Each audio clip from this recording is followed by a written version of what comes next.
एक बूढ़ी औरत रहती थी, जिसकी उम्र करीब 70 साल रही होगी। कमर झुकी हुई, आंखों में धुंधलापन और चेहरे पर झुर्रियां नहीं बल्कि बीते हुए सालों का दर्द साफ लिखा हुआ था। गांव वाले उसे कस्तूरी देवी के नाम से जानते थे, लेकिन अब उसे बुलाने वाला शायद ही कोई था, क्योंकि जिसके लिए उसने पूरी जिंदगी जी थी वही बेटा 10 साल पहले एक रात अचानक घर छोड़कर चला गया था और फिर कभी लौटकर नहीं आया। कस्तूरी देवी का जीवन अब दूसरों की दया पर टिका हुआ था। कोई पड़ोसी 2 वक्त की रोटी दे देता, कोई पुराना कपड़ा, कभी कभी गांव की औरतें थोड़ा बहुत अनाज दे जाती और उसी से उसका गुजारा चलता था।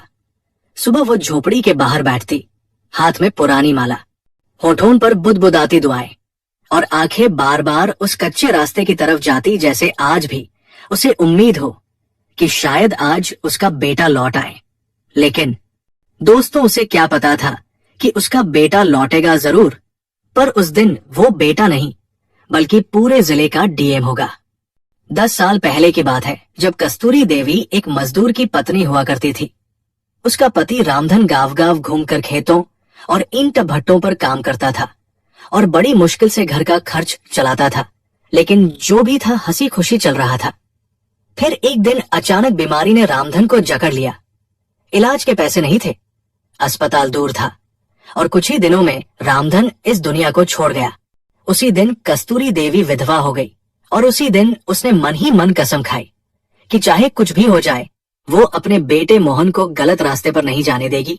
उस वक्त मोहन सिर्फ 5 साल का था, मासूम, नासमझ और पिता की चिता की आग जैसे उसके भविष्य तक जल रही थी। कस्तूरी देवी ने दूसरों के घरों में काम करना शुरू किया, खेतों में मजदूरी की, कभी ईंट भट्टे पर गई, कभी बर्तन मांजे, कभी झाड़ू लगाई, लेकिन बेटे को भूखा नहीं सोने दिया। अपने हिस्से की रोटी आधी करके उसे खिलाती रही। समय बीतता गया और मोहन बड़ा होने लगा, लेकिन गरीबी के साथ साथ उसके अंदर एक और चीज पलने लगी, गुस्सा। अपनी हालत पर गुस्सा, अपने गांव पर गुस्सा और अपनी माँ की सख्ती पर गुस्सा।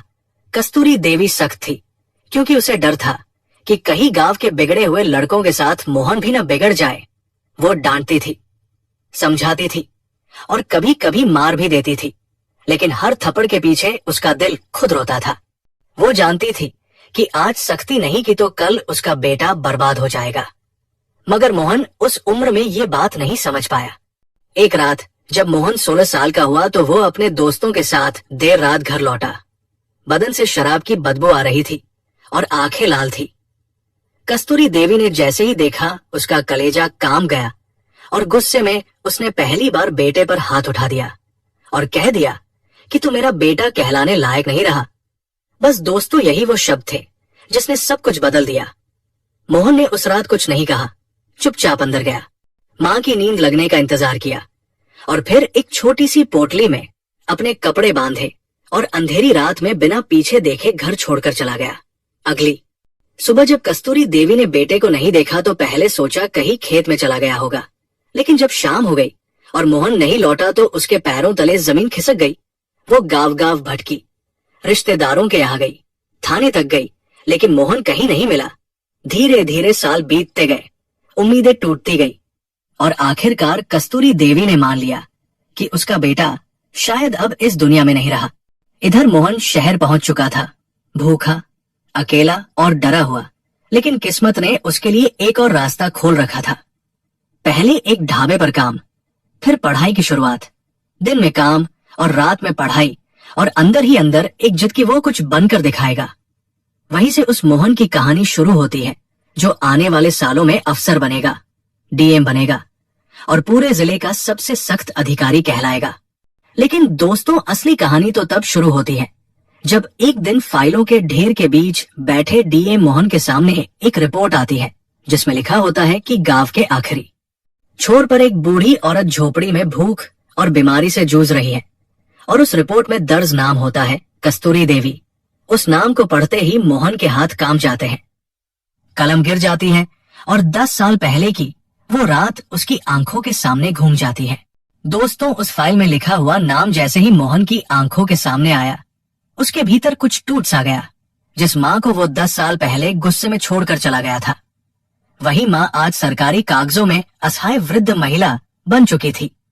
डीएम मोहन सिन्हा की कुर्सी पर बैठा वो अफसर अचानक अपने अंदर के उस 16 साल के लड़के में बदल गया जो एक रात चुपचाप झोपड़ी छोड़कर चला गया था। कमरे में बैठे सभी अधिकारी देख रहे थे कि डीएम साहब अचानक खामोश हो गए हैं। उनकी आंखें फाइल पर जमी हैं, लेकिन मन कहीं बहुत दूर चला गया है। मोहन ने धीरे से फाइल बंद की और भारी आवाज में पूछा कि इस महिला के बारे में और क्या जानकारी है। तो अधीनस्थ अधिकारी ने बताया कि साहब, ये महिला गांव के आखिरी छोर पर एक टूटी फूटी झोपड़ी में रहती है। कई बार पंचायत से मदद की सिफारिश हुई, लेकिन कागजी औपचारिकताओं में मामला अटक गया। उम्र ज्यादा है, चलने में असमर्थ है और कई बार भूखे भी सो जाती है। इतना सुनते ही मोहन की उंगलियां मुट्ठी में बदल गई और दिल में एक ही सवाल गूंजने लगा कि क्या सच में मेरी माँ आज भी उसी झोपड़ी में है जहां मैं पैदा हुआ था। दोस्तों, उस दिन मोहन ने किसी से कुछ नहीं कहा। ऑफिस का काम निपटाया, शाम को सरकारी बंगले में आया, लेकिन पहली बार उस आलीशान घर की दीवारें उसे काटने दौड़ रही थी। एसी की ठंडी हवा में भी उसके माथे से पसीना टपक रहा था। रात को खाना सामने रखा था, लेकिन कौर गले से नीचे नहीं उतर रहा था। बार बार माँ का चेहरा आंखों के सामने आ रहा था। वही झुकी कमर, वही सख्त चेहरा जिसके पीछे बेहिसाब ममता छुपी थी। वही हाथ जिसने कभी उसे मार भी दिया था और उसी हाथ ने उसे भूखा नहीं सोने दिया था। रात के करीब 2 बजे मोहन नींद में चौंक कर उठ बैठा। सपने में उसने देखा कि उसकी माँ झोपड़ी के बाहर बैठी उसे आवाज दे रही है और वो लाख कोशिश के बावजूद उसके पास नहीं पहुंच पा रहा। घबराहट में उसने पानी पिया और उसी पल एक फैसला कर लिया कि वो माँ के पास जाएगा, लेकिन डीएम बनकर नहीं बल्कि बेटे बनकर।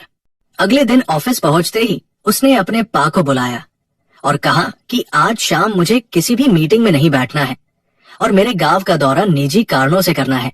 पा कुछ समझ नहीं पाया, लेकिन डीएम साहब के चेहरे की सख्ती देखकर उसने कोई सवाल नहीं किया।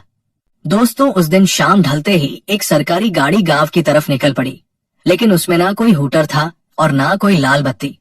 ड्राइवर को साफ निर्देश थे कि किसी को भी बताना नहीं है कि गाड़ी में डीएम बैठा है। रास्ते भर मोहन खिड़की से बाहर देखता रहा। वही खेत, वही मिट्टी की खुशबू, वही कच्चे रास्ते और हर मोड़ पर बीते हुए साल उसकी आंखों के सामने घूमते रहे। जैसे जैसे गाड़ी गांव के करीब पहुंच रही थी, वैसे वैसे उसका दिल तेज धड़कने लगा था। 10 साल में उसने कई बड़े फैसले लिए थे, कई अपराधियों को सजा दिलवाई थी, लेकिन आज उसे सबसे ज्यादा डर अपनी माँ के सामने खड़े होने से लग रहा था। गांव के बाहर गाड़ी रुकवाई गई। मोहन ने साधारण कपड़े पहन रखे थे, चेहरे पर दाढ़ी थी और सिर पर टोपी ताकि कोई पहचान न सके। वो पैदल ही गांव की गलियों में चलने लगा। कुछ लोग उसे देख रहे थे, लेकिन पहचान नहीं पा रहे थे। वही गलियां थी जहां वो कभी नंगे पैर दौड़ा करता था, वही कुआं, वही पीपल का पेड़ और फिर वो झोपड़ी जिसे देखकर मोहन के कदम खुद ब खुद रुक गए। झोपड़ी पहले से भी ज्यादा जर्जर हो चुकी थी। दीवारें झुक गई थी, दरवाजा आधा टूटा हुआ था और बाहर एक पुरानी खाट पड़ी थी। मोहन की आंखें भर आई, उसका गला सूख गया और वो कुछ पल वही खड़ा रहा। तभी झोपड़ी के अंदर से एक कमजोर सी आवाज आई, कौन है? और उसी आवाज ने मोहन के पैरों से जैसे सारी ताकत छीन ली। वो आगे बढ़ा, धीरे से झोपड़ी के अंदर झांका और देखा कि उसकी माँ कस्तूरी देवी एक कोने में बैठी किसी तरह चूल्हे पर कुछ उबालने की कोशिश कर रही है। बदन पहले से ज्यादा दुबला हो चुका था, बाल पूरी तरह सफेद और आंखों में वही पुरानी थकान। उस पल मोहन डीएम नहीं रहा, अफसर नहीं रहा, वो सिर्फ एक बेटा था जो 10 साल बाद अपनी माँ को जिंदा देख रहा था। कस्तूरी देवी ने उसे देखा और पूछा कि बेटा क्या चाहिए। मोहन ने कांपती आवाज में कहा कि माँ पानी मिलेगा। माँ शब्द सुनते ही कस्तूरी देवी थोड़ी चौंकी, लेकिन उम्र और कमजोरी ने उसकी याददाश्त को धोखा दे दिया था। उसने कांपते हाथों से एक लोटा पानी बढ़ा दिया। मोहन ने पानी नहीं पिया, बस उसी लोटे को पकड़े पकड़े उसकी आंखों से आंसू गिरने लगे। वो वही जमीन पर बैठ गया और फूट फूट कर रोते हुए बोला कि माँ मैं आ गया हूँ। लेकिन कस्तूरी देवी अब भी नहीं समझ पाई कि सामने बैठा आदमी वही बेटा है जो 10 साल पहले उसे छोड़कर चला गया था। दोस्तों, मोहन जमीन पर बैठा रोता रहा और कस्तूरी देवी उसे हैरानी से देखती रही। उसे समझ नहीं आ रहा था कि ये अजनबी अचानक क्यों फूट फूट कर रो रहा है। उसने कांपती आवाज में पूछा कि बेटा तू ठीक तो है ना, कहीं बीमार तो नहीं? और फिर वो जैसे तैसे उठी और पास पड़ी पुरानी सी धोती से उसके आंसू पोंछने लगी। वही हाथ जिनमें कभी ताकत हुआ करती थी आज कांप रहे थे, लेकिन उस स्पर्श में वही पुरानी ममता थी। मोहन ने उस हाथ को अपने माथे से लगा लिया और उसकी सिसकियां और तेज हो गई। 10 साल का सारा दर्द, सारी गलती, सारी चुप्पी एक साथ बाहर आने लगी। वो कहना चाहता था कि मां मैं तुम्हारा मोहन हूं, लेकिन शब्द गले में अटक रहे थे। उसे डर था कि अगर सच बोल दिया तो कहीं मां उसे अपनाने से इनकार न कर दे, क्योंकि उसने मां को छोड़कर बहुत बड़ा गुनाह किया था। कस्तूरी देवी ने उसे खाट पर बैठाया, खुद नीचे चटाई पर बैठ गई और पूछा कि कहां से आया है बेटा और यहाँ क्यों आया है? मोहन ने खुद को संभालते हुए कहा कि मां मैं शहर से आया हूं, काम करता हूं और किसी काम से इस गांव में आया था। कस्तूरी देवी ने लंबी सांस ली और बोली कि काम तो सब करते हैं बेटा, लेकिन किस्मत सबकी एक जैसी नहीं होती। मेरे बेटे ने भी काम करने के लिए ही घर छोड़ा था। इतना कहकर उसकी आंखें भर आई। उसने आसमान की तरफ देखा और कहा कि भगवान जाने वो जिंदा भी है या नहीं। अगर जिंदा होता तो शायद एक बार तो लौट आता। दोस्तों, ये सुनकर मोहन के सीने में जैसे किसी ने चाकू घूम दिया। वो वहीं झुक गया और मां के पैरों को पकड़ लिया, मगर अब भी उसने अपना नाम नहीं बताया। बस इतना ही बोला कि मां अगर वो लौट आए तो क्या आप उसे माफ कर दोगी? कस्तूरी देवी ने बिना एक पल सोचे कहा कि मां का दिल कभी बेटे के लिए बंद नहीं होता, चाहे वो कितना भी बड़ा गुनाह कर ले। अगर मेरा बेटा लौट आए तो मैं उसकी सारी गलतियां भूल जाऊंगी, बस एक बार उसे देख लो। यही सुनते ही मोहन की आंखों से आंसू थमने का नाम नहीं ले रहे थे। उसे महसूस हुआ कि उसने जिस मां को छोड़ दिया था वो आज भी उसी तरह उसकी राह देख रही है। दोस्तों, उसी समय झोपड़ी के बाहर कुछ गांव वाले इकट्ठा हो गए थे। किसी ने शहर की गाड़ी देख ली थी, किसी ने अजनबी आदमी को झोपड़ी में जाते देख लिया था। धीरे धीरे भीड़ जमा होने लगी। कस्तूरी देवी ने बाहर झांका और बोली कि शायद कोई काम से आया होगा, तू यही बैठ बेटा, मैं देखती हूँ। लेकिन मोहन अब और देर नहीं करना चाहता था। उसने खुद को संभाला और कांपती आवाज में कहा कि मां मैं ही तुम्हारा मोहन हूं। 10 साल पहले जो रात को चला गया था वही मोहन आज वापस आया है। ये सुनते ही कस्तूरी देवी जैसे पत्थर की हो गई। उसकी आंखें फैल गई, हाथ से लोटा गिर गया और वो मोहन के चेहरे को गौर से देखने लगी, जैसे यादों में खोकर किसी पुराने चेहरे को ढूंढ रही हो। कुछ पल बाद वो अचानक चीख पड़ी और मोहन को सीने से लगा लिया। फूट फूट कर रोते हुए बोली कि तू जिंदा है बेटा, तू सच में जिंदा है। मैंने तो तुझे मरा हुआ मान लिया था। 10 साल मैंने हर दिन तेरा इंतजार किया, हर रात भगवान से तुझे वापस भेजने की भीख मांगी। ये कहते कहते उसकी आवाज टूट गई और वो मोहन के कंधे पर सिर रखकर रोने लगी। मोहन भी मां को कसकर पकड़े हुए था और बार बार बस इतना ही कह रहा था कि मां माफ कर देना, मुझसे बहुत बड़ी गलती हो गई। गांव वाले ये दृश्य देखकर भावुक हो गए। किसी की आंखें नम थी तो कोई चुपचाप सिर झुकाए खड़ा था। सभी समझ चुके थे कि ये वही बेटा है जिसका नाम बरसों से इस झोपड़ी के साथ जुड़ा हुआ था। थोड़ी देर बाद जब कस्तूरी देवी शांत हुई तो उसने मोहन को ऊपर से नीचे तक देखा और बोली कि बेटा तू तो बहुत बदल गया है। तेरे कपड़े, तेरी बोली, सब कुछ अलग है। तू क्या काम करता है? तब मोहन ने पहली बार अपनी पहचान बताई कि मां मैं जिले का डीएम हूं, लोगों का काम देखता हूं और न्याय दिलाने की कोशिश करता हूं। ये सुनते ही गांव में खुसर पुसर शुरू हो गई। किसी को यकीन नहीं हो रहा था कि इस झोपड़ी का बेटा इतना बड़ा अफसर बन गया है। कस्तूरी देवी ने कांपते हाथों से मोहन के सिर पर हाथ रखा और कहा कि बेटा तू जो भी बन गया हो, मेरे लिए तो तू वही मोहन है जो कभी मेरी गोद में सोया करता था। लेकिन दोस्तों, ये सच्चाई अब गांव में आग की तरह फैलने वाली थी और इसके बाद जो होने वाला था वो पूरे गांव की किस्मत बदल देने वाला था। दोस्तों, जैसे ही ये बात गांव में फैली कि कस्तूरी देवी का बेटा जिले का डीएम है, वैसे ही पूरे गांव में हलचल मच गई। जो लोग थोड़ी देर पहले तक झोपड़ी के पास खामोशी से खड़े थे अब आपस में बातें करने लगे। किसी को यकीन नहीं हो रहा था कि जिस बूढ़ी औरत को वे सालों से 2 रोटी देकर जिंदा रखते आए थे उसी का बेटा आज इतना बड़ा अफसर बन चुका है। कस्तूरी देवी खुद भी इस सच को पूरी तरह स्वीकार नहीं कर पा रही थी। वो बार बार मोहन के चेहरे को छूकर देखती, उसके सिर पर हाथ फेरती और कहती कि बेटा तू सच में मेरा मोहन है ना, कहीं मैं सपना तो नहीं देख रही। मोहन हर बार माँ के हाथ पकड़कर कहता कि नहीं माँ, ये सपना नहीं है, मैं ही हूं, तुम्हारा वही बेटा जो गलती करके चला गया था और आज माफी मांगने लौटा है। दोस्तों, तभी गांव के प्रधान और कुछ बुजुर्ग भी वहां पहुंच गए। प्रधान ने मोहन को ध्यान से देखा और थोड़ा हिचकते हुए पूछा कि क्या आप ही डीएम साहब हैं? मोहन ने बड़ी शांति से सिर हिलाया और कहा कि हाँ, लेकिन इस वक्त मैं डीएम नहीं हूं, मैं सिर्फ अपनी माँ का बेटा हूं। ये सुनकर प्रधान और गांव के लोग और भी भावुक हो गए। कस्तूरी देवी ने प्रधान की तरफ देखा और कहा कि देखो बेटा, कितना बड़ा हो गया है, भगवान ने मेरी सुन ली। लेकिन उसकी आवाज में खुशी से ज्यादा एक अजीब सा डर था। डर इस बात का कि कहीं उसका बेटा फिर से उससे दूर न चला जाए। मोहन ने ये डर महसूस कर लिया। उसने माँ का हाथ पकड़कर कहा कि माँ, अब मैं तुम्हें कभी अकेला नहीं छोड़ूंगा, चाहे जो हो जाए। अब तुम मेरे साथ चलोगी। ये झोपड़ी तुम्हारा दर्द है, तुम्हारी सजा है। अब तुम्हें यहाँ नहीं रहना पड़ेगा। लेकिन कस्तूरी देवी ने धीरे से सिर हिलाया और कहा कि बेटा, ये झोपड़ी सिर्फ दर्द नहीं है, यही मेरी पूरी जिंदगी है।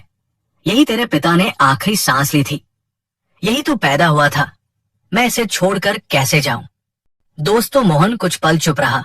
उसने झोपड़ी की टूटी दीवारों को देखा, माँ के कांपते हाथों को देखा और फिर एक फैसला कर लिया।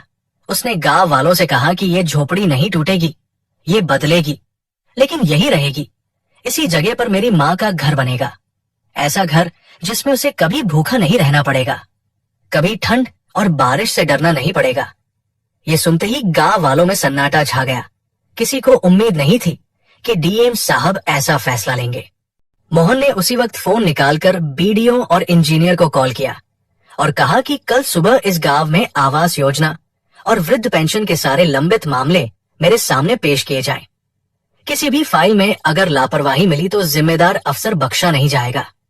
गांव वालों ने पहली बार किसी डीएम को इतना भावुक और इतना सख्त एक साथ देखा था। रात हो चुकी थी। मोहन माँ के साथ उसी झोपड़ी में रुका। उसने खुद चूल्हा जलाया, गांव वालों से दूध और दवा मंगवाई, माँ को अपने हाथों से खाना खिलाया। कस्तूरी देवी की आंखों से लगातार आंसू बह रहे थे। वो बार बार भगवान का नाम ले रही थी और कह रही थी कि हे प्रभु, अगर आज के बाद मुझे उठा भी ले तो कोई गिला नहीं, मेरा बेटा मेरी आंखों के सामने है।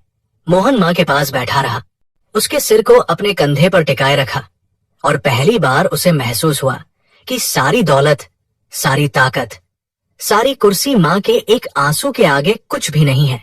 दोस्तों, लेकिन कहानी अभी खत्म नहीं हुई थी।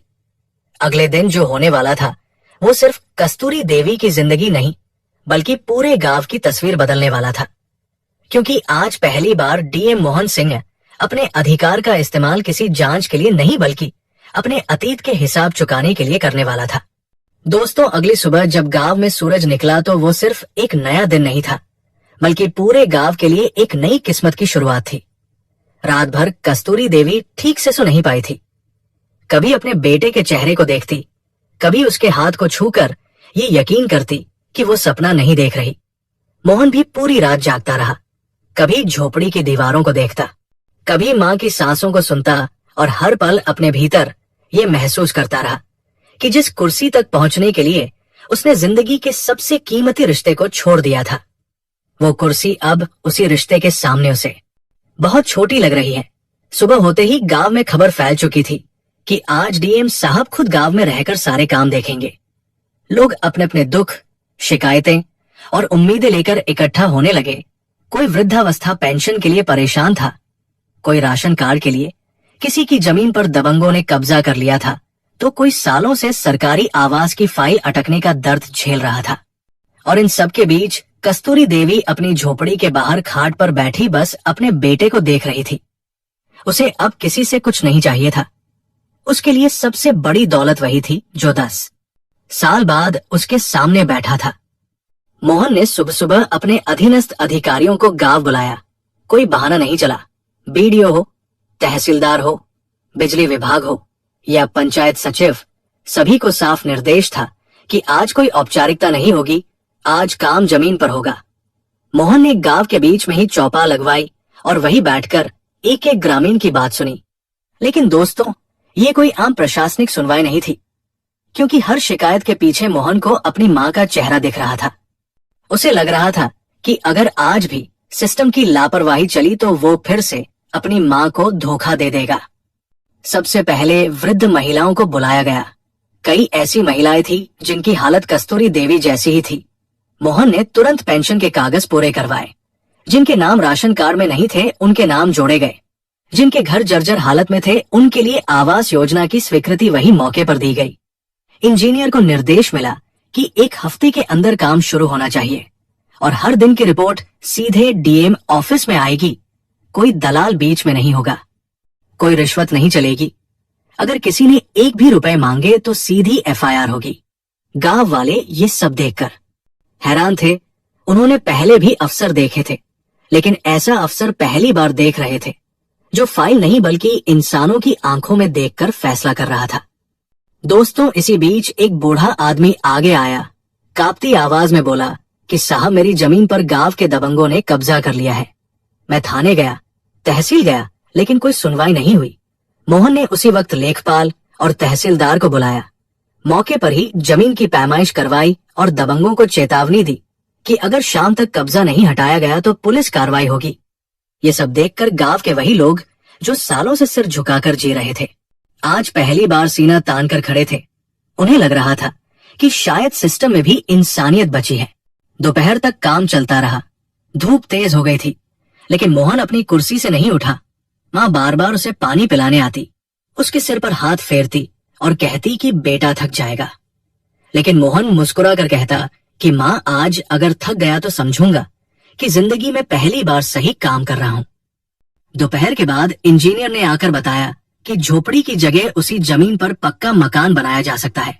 मोहन ने साफ कहा कि मकान सिर्फ ईंट और सीमेंट का नहीं होना चाहिए, उसमें इज्जत और सुकून भी होना चाहिए। 2 कमरे, 1 रसोई, शौचालय, बिजली और पानी की पूरी व्यवस्था होगी। और ये मकान सिर्फ कस्तूरी देवी का नहीं बल्कि इस गांव की हर उस माँ का प्रतीक होगा जिसने गरीबी में बच्चों को पाला और बदले में अकेलापन पाया। ये सुनकर कस्तूरी देवी की आंखें भर आईं। उसने कांपते हाथों से बेटे के सिर पर हाथ रखा और बस इतना कहा कि बेटा, तू बहुत बड़ा आदमी नहीं, बहुत अच्छा इंसान बन गया है। दोस्तों, शाम तक पूरे गांव का नक्शा जैसे बदल चुका था। लोगों के चेहरों पर उम्मीद थी, आंखों में भरोसा था और दिल में दुआएं थी। मोहन जानता था कि असली लड़ाई एक दिन की नहीं होती, लेकिन आज उसने जो बीज बोया है वो आने वाले सालों तक फल देगा। शाम होते होते जब अधिकारी वापस जाने लगे तो मोहन ने साफ कहा कि आज से ये गांव मेरी जिम्मेदारी है। अगर किसी भी गरीब के साथ अन्याय हुआ तो वो सिर्फ सिस्टम की नहीं बल्कि मेरी निजी हार होगी। रात को मोहन और कस्तूरी देवी नए बने अस्थाई टेंट में बैठे। गांव वालों ने खाना भेजा। कस्तूरी देवी ने बेटे को अपने हाथों से रोटी खिलाई, वही रोटी जिसकी खुशबू मोहन ने 10 साल से नहीं सूंघी थी। खाते हुए मोहन की आंखों से आंसू गिरते रहे और वो हर कौर के साथ अपने गुनाहों को जैसे माफ करता रहा। कस्तूरी देवी बार बार कहती रही कि बेटा, अब सब भूल जा, जो होना था हो गया। भगवान ने तुझे इतना बड़ा बनाया है तो जरूर कोई मकसद होगा। दोस्तों, उसी रात मोहन ने माँ के सामने एक और फैसला रखा। उसने कहा कि माँ, मैं चाहता हूँ कि तुम मेरे साथ शहर चलो, सरकारी बंगले में रहो, डॉक्टर, दवा, हर सुविधा मिले। लेकिन कस्तूरी देवी ने इस बार भी वही जवाब दिया जो हर सच्ची माँ देती है। उसने कहा कि बेटा, मेरा बेटा जहाँ है वही मैं हूँ, लेकिन मेरी जड़ें इसी मिट्टी में है। अगर तू सच में मेरा ख्याल रखना चाहता है तो इस मिट्टी का ख्याल रख, इन लोगों का ख्याल रख, मैं यही खुश हूँ। मोहन ने माँ की बात मान ली क्योंकि आज पहली बार उसने सीखा था कि माँ को जीतना नहीं, समझना होता है। अगले कुछ महीनों में गांव में पक्का घर बनकर तैयार हुआ। कस्तूरी देवी उसी घर में शिफ्ट हुई। गांव की बाकी वृद्ध महिलाओं को भी योजनाओं का लाभ मिला। स्कूल में बच्चों की संख्या बढ़ी, अस्पताल में दवाइयां आने लगी और गांव में पहली बार लोगों ने महसूस किया कि अफसरशाही का मतलब सिर्फ डर नहीं, सहारा भी हो सकता है। मोहन नियमित रूप से गांव आता रहा, कभी डीएम बनकर, कभी बेटे बनकर, लेकिन हर बार माँ के पैर छूकर ही गांव में कदम रखता। दोस्तों, एक दिन अचानक मोहन को ट्रांसफर का आदेश मिला। बड़े जिले में नई जिम्मेदारी, पूरे गांव में मायूसी छा गई। कस्तूरी देवी ने बेटे को बुलाया, उसके माथे पर हाथ रखा और कहा कि बेटा, अफसर का काम चलना है, लेकिन इंसान का काम छूटना नहीं चाहिए। तू जहां भी जाए ये मत भूलना कि तेरी ताकत तेरी कुर्सी नहीं बल्कि वो माँ है जिसने तुझे माफ कर दिया। मोहन की आंखें भर आई। उसने माँ के चरण छुए और वादा किया कि वो इस गांव को कभी नहीं भूलेगा। दोस्तों, आज भी जब कोई उस गांव से गुजरता है तो एक पक्का घर दिखता है जिसके दरवाजे पर एक बूढ़ी माँ बैठी रहती है। आंखें कमजोर हैं लेकिन चेहरा शांत है। और जब कोई पूछता है कि आप इतनी खुश कैसे हैं, तो वो बस इतना कहती है कि मेरा बेटा अफसर है, लेकिन उससे भी बड़ा इंसान है।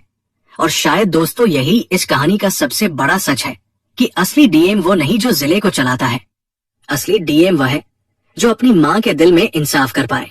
दोस्तों, आज इस कहानी के आखिरी मोड़ पर आकर अगर हम पलटकर पूरी जिंदगी की इस यात्रा को देखें तो ये सिर्फ एक बेटे के डीएम बनने की कहानी नहीं है। ये उस माँ के त्याग, धैर्य और ममता की कहानी है जिसने बिना किसी शिकायत के अपने हिस्से का हर सुख अपने बच्चे के भविष्य के नाम कर दिया। कस्तूरी देवी की टूटी फूटी झोपड़ी हमें याद दिलाती है कि गरीबी सिर्फ पैसों की कमी नहीं होती, बल्कि वो हालात होते हैं जहां इंसान अपने सपनों को भी चुपचाप सहना सीख जाता है। और वहीं मोहन का डीएम बनना ये सिखाता है कि अगर इरादे मजबूत हो तो हालात चाहे जैसे भी हो, आदमी अपनी किस्मत खुद लिख सकता है। लेकिन दोस्तों, इस कहानी का सबसे बड़ा संदेश पद, ताकत या कुर्सी नहीं है। असली संदेश है पछतावा, माफी और इंसानियत। क्योंकि मोहन अगर डीएम बनकर भी अपनी माँ के पास न लौटता, अगर वो उस झोपड़ी में जाकर माँ के पैरों में सिर न झुकाता, तो उसकी सारी सफलता अधूरी रह जाती। ये कहानी हमें ये भी सिखाती है कि माँ बाप का दिल किसी सरकारी फाइल की तरह नहीं होता जहां देरी की वजह बताकर मामला बंद कर दिया जाए। माँ का दिल तो ऐसा दरवाजा है जो चाहे कितनी भी देर हो जाए, बेटे के लिए हमेशा खुला रहता है। कस्तूरी देवी ने अपने बेटे से कभी ये नहीं पूछा कि तू क्यों गया था, तू 10 साल क्यों नहीं लौटा। उसने सिर्फ उसे गले लगाया, क्योंकि एक माँ के लिए बेटे का लौट आना ही सबसे बड़ी जीत होती है। और मोहन ने भी ये समझ लिया कि जिस कुर्सी तक पहुंचने के लिए उसने रिश्तों को छोड़ा था, उसी कुर्सी को सही मायनों में तभी सम्मान मिला जब उसने अपने रिश्तों को फिर से अपनाया। दोस्तों, ये कहानी उन सभी बेटों के लिए एक आईना है जो अपने सपनों की दौड़ में माँ बाप को पीछे छोड़ देते हैं, और उन सभी माँओं के लिए एक उम्मीद है जो आज भी दरवाजे की ओर देखती है कि शायद आज उनका बेटा लौट आए। याद रखिए, कामयाबी की सबसे ऊंची मंजिल भी तब छोटी लगने लगती है जब माँ की आंखों में आंसू हों, और जिंदगी की सबसे बड़ी जीत वही होती है जब माँ के चेहरे पर सुकून की मुस्कान हो। अगर इस कहानी ने आपके दिल को छुआ हो तो इसे सिर्फ सुनिए मत, अपने जीवन में उतारिए, क्योंकि शायद कहीं कोई कस्तूरी देवी आज भी किसी मोहन का इंतजार कर रही है। और शायद आज ही वो दिन हो जब आप अपनी माँ के पास लौटकर उसकी आंखों की थकान को थोड़ा सा आराम दे सकें।